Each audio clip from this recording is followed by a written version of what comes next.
Hey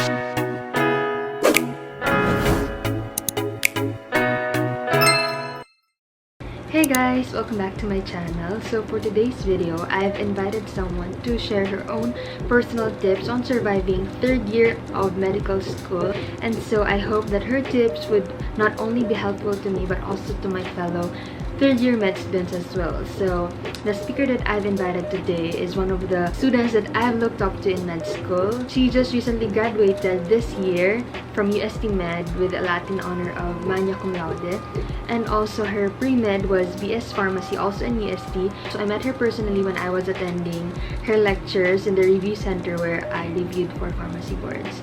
So without much further ado, let me welcome Ate Madz Abraham. Hi, Sam! Hi Ate! Hi guys! Welcome po sa channel ko and thank you po for sharing your time to share your tips din po for third year. So, Ate Madz also has a YouTube channel. So, in her YouTube channel, she shares about her tips din. So, if you're a first year student, she has tips for that. Just check out her channel. I'm just gonna link in the description box below. Okay, so if we're going to mention the tips for all third year students. So generally, as in yung for the entire third year, my advice is for you to take down your own notes and record.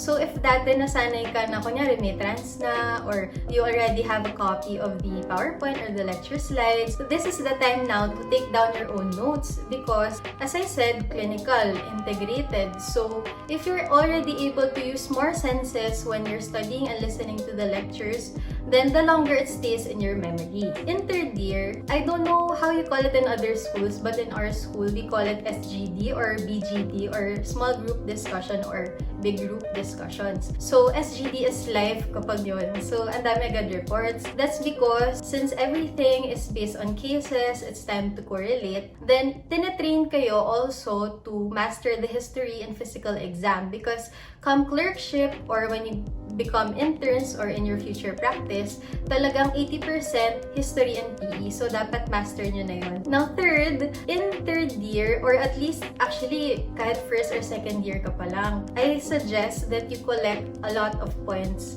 as early as now. You already have to do well from the very beginning para hindi na mahirapan bumawi later on. Next, you always have to refresh your first and second year learnings. Like I kept repeating basics pa ng first and second year, tas ngayon clinicals. So how can you enhance your clinical knowledge? By enhancing and by recalling your basic knowledge. Kunyari, nandun ka sa cardio module mo ng IM and then you're studying about MI or myocardial infarction or ischemic heart disease. So what's very important here is that you should go back to the anatomy and physio. So alamin mo, ano ba yung blood supply? Bakit ang effect is meron kang ECG finding na ganito? So it's also important kahit na hindi ituro sa inyo during the lecture na you try to be more curious. So, dapat iniisip mo na ano yung rationale behind your possible diagnosis and your possible management. Now, aside from that, di ba I mentioned na yung yearly subjects niya are Med, Surg, and Pedia. Sometimes it can actually happen na may overlapping ng topics. So, kunyari, you're studying about endo na pituitary dito, tapos makakonect din siya sa surge. The nice thing about third year is dahil may overlap, mas ma-reinforce siya sa mind mo and mas ma-retain siya. I advise you to always allot enough time for all the subjects. So, if you were used to offering or making alay yung mga minors dati, this time around, parang majors lahat eh. So, wag magmaliit ng subjects as in, lahat yan, mako-connect mo rin eventually as you go to clerkship or in the future. More tips. So, since third year entails a lot more workload, then it tells you that you need to be more responsible at more efforts than in your part. So, it's a matter of accepting that. Kasi talagang, if you're afraid na, ang hirap ng third year, kaya nga tired year yung tawag, diba? Kasi nakakapagod siya talaga. Now, one last thing dun sa general advice for third year students. So, if you did not put much effort nung first 2 years, as in, so, ngayong third year, kailangan wake yourself up. Dapat being a third year student is enough to be your wake-up call. Because this time around, isipin mo, nag-aaral ka para sa pasyente. Now, let's go to the tips for the subjects. So, since you have a lot of subjects, I will just be mentioning briefly my general advice per subject. We all have internal medicine this third year. So, for me, this is actually the most fun. So, very high yield ang IM in short. Now, masaya to kasi ang daming modules. But, I think that you would like some modules better than the others. Now, another thing, since ang main reference ng IM is Harrison's. Pag nagpapa-exam sila, madalas Harrison's based talaga. So, in second year, you had your Medicine 1 or your basic history and physical exam in the different systems, right? So it's also important that you recall your history and physical exam knowledge and also your skills. Now let's go to surgery. So surgery is of course again Schwartz-based, so they're also heavily relying on your book. But the thing about surgery is that marami rin siyang modules. In surgery, you also have your modules for head and neck, you also have modules for GI, and so on. So this time, mako-correlate mo rin siya with internal medicine. But in surgery, I advise you to always give it enough time. Now, one important basic knowledge din in surgery is anatomy. So, it's very important na i-recall din yung notes nyo. Now, for pedia, nahirapan ako sa pedia. Although gusto ko ng pedia, pero nahirapan ako kasi medyo mahirap yung exams, mas challenging. And this is different from IM. Iba yung sakit sa pedia. So, sila yung hindi masyado mag-overlap. It's also important to have good physiology knowledge. And of course, your earlier pediatrics subject, as in yung pediatrics 1 or yung pedia nung second year, that would also be helpful. But the difference is, if nung second year na pedia, memorize ng age, ng milestones, ng measurements, ngayong pedia 2, application na ulit. So, each day or each meeting, mayroong magiging case reports, may magiging journals, may SGDs. Tapos, for me, yun yung high yield. Kasi sometimes in the exams, that's what actually comes out in the exam. So, they don't always base it on Nelson or on the lecture. Sometimes, it's based on the cases that they give. And in pedia, of course, masanay din mag-compute. Kasi syempre, in pedia, iba na yung doses, diba? So, dapat master nyo din yung milligram per kilogram per dose or per day. Now, since madami yung semestral subjects, I will just be giving you tips on some of them. So, for instance, very important yung OB and Gyne modules or subjects nyo. So, I enjoyed OB and Gyne personally, but I preferred OB more kasi, yeah, babies, tapos makakorelate mo din sometimes sa pedia. But, the good thing about OB and Gyne is that I'm a female. So, siguro like, minsan kasi nakaka-help talaga yun na babae ka. Tapos, ito pala yung nangyayari sa akin. Why? Kasi mas naging interested ka to learn more about what will happen to you or what's happening to you, diba? And then for OFTA and ENT, so ito mas specific systems na, but I enjoyed them personally. OFTA is challenging, yun yung sasabihin ko, kasi maliit na organ yung eyes, it's very, very, very complicated. Ang dami ng sakit. Di mo mamalitin na, mata lang yan. No, maraming sakit for the eyes. So, for ENT, sa amin kasi, super case-based siya. As in, every meeting reporting, hindi nagle-lecture halos, puro report. So, I learned more from that. Kasi, parang apply na agad eh. Tapos, nakahelp siya actually nung clerkship. So, di ba kakatapos ko lang mag-clerkship. Tapos, nung clerkship, since case-based kami nung ENT, pinabalikan ko na lang yung mga lumang PowerPoint, tapos mga lumang report.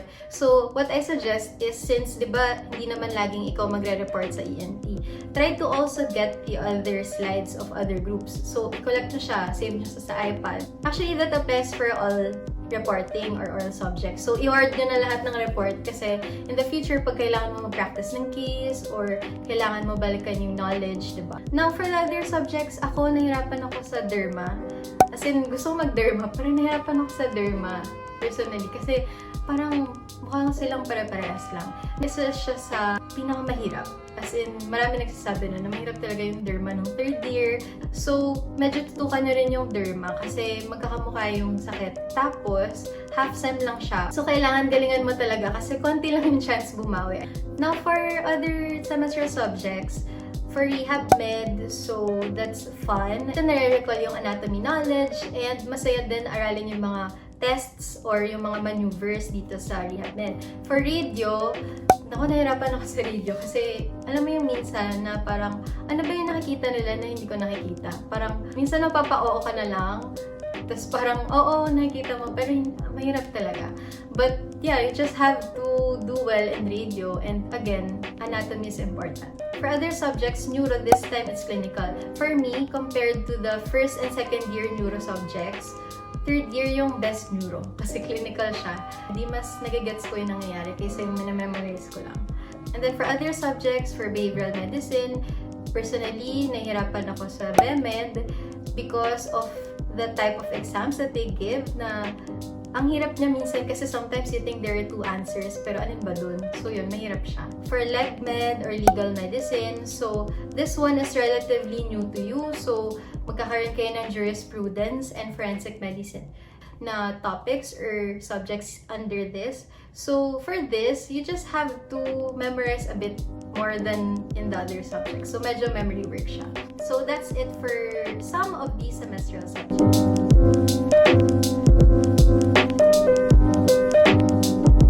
So favorite subjects ko, IM, OFTA, tsaka MedNote or Medical Nutrition. Yung IM, nagustuhan ko siya kasi nga mas nagme-make sense sa utak mo, tas fulfilling kapag natututo ka. Well, yung OFTA, medyo mahirap siya, pero focus lang siya sa isang organ. And then, for medical nutrition, feel ko hindi ako nag-aaral, parang nag-enjoy ako kasi parang seminar na maging healthy. So, parang natututo ako also for my daily living. Mahirap yun sagutin kasi lahat mahirap in their own ways. Dun siguro sa most challenging for me, yun ngang derma tsaka pedia. Yung derma, hindi ko talaga ma-identify yung pinagkaiba ng mga lesions, tas ang hirap mag-describe nung third year. Sa pedia naman, iba siya sa IM eh. So, nahirapan ako. Like, challenging siya. Pero enjoy naman both. Enjoy naman lahat ng subjects. Siguro, one way by which I survived is by trying to do my reports as early as possible. Case-based, maraming SGD reports. So, it's important na unahin mo yun. Come Friday, given na diba yung mga i-report nyo for the next week. The first thing that you have to do, mag-randomize na kayo since usually group works naman yan, diba? Gawa na kayo ng templates ng G-slide. So, try to do your reports in advance. Pagdating ng weekend, magpa-focus ka na lang dun sa aaralin mo for the exams. Eh, yun yung mas kailangan mo na fresh sa'yo, diba? And then another thing is, make a calendar. Hindi kaya ng brain natin, sayang yung space. Imbis na yung space is pang-aral mo na lang, diba? So, isulat mo yung mga kailangan mong gawin, and then you manage your time. Kunyari, merong 4 chapters na aaralin for IM. Sa pedia, merong 2. Derma, merong 2. So, gagawin ko, isa muna ng IM, then isa ng pedia, and then isa ng derma. So, kalat siya. Para at least, kunyari, hindi mo natapos sa exam, may alam ka naman sa lahat. That's also one way by which you could manage your time. Okay, so, to answer that, lahat naman tayo, diba, iba-iba naman tayo ng learning style, iba-iba rin naman tayo ng pinagdadaanan, lalo na ngayong pandemic, diba? But don't ever lose the faith and always trust in yourself. Paano magtitiwala yung pasyente sa'yo kung ikaw mismo wala kang tiwala sa sarili mo? Kasi you won't know until you try, and you won't find out that you're capable of great things until you get there, diba? So, get there, and by all means, kayanin mo. Siyempre, hindi ko naman like pinapressure kayo na i-burn out yung sarili nyo. Ako mismo, ang dami ko rin failing moments nung third year.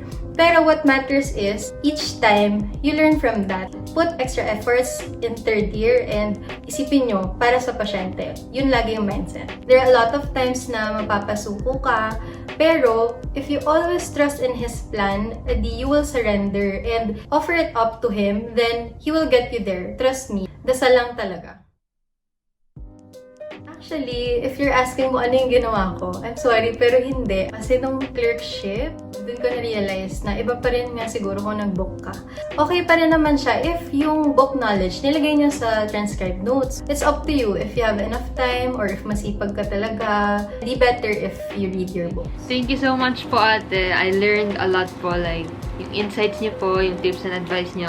Sana nakatulong din sa inyong lahat na nanonood nito, yung kung paano pa kayo mag-manage ng time to survive third year med.